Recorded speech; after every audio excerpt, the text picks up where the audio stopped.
বিসমিল্লাহির রহমানির রহিম। আজকে 2026 সালের 12ই ফেব্রুয়ারি জাতীয় সংসদের প্রতীক্ষিত ভোট। দীর্ঘ 16 বছর ফ্যাসিবাদী সরকারের কারণে বাংলাদেশের মানুষ তার ভোটাধিকার প্রয়োগ করতে পারেনি। আজকে কিছুক্ষণ আগে ভোট দিয়ে আসলাম।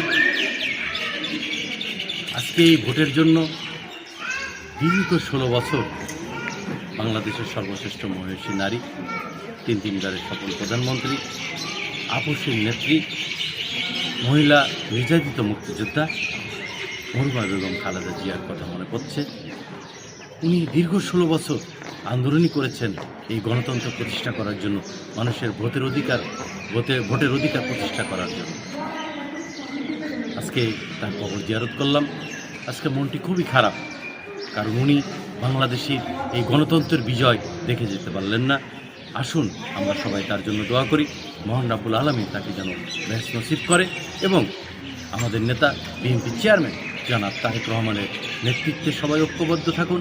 আগামী দিনে তার নেতৃত্বে বাংলাদেশের গণতন্ত্রের সূর্য উদিত হবে এবং বাংলাদেশের মানুষ এটি সুন্দর বাংলাদেশ পাবে।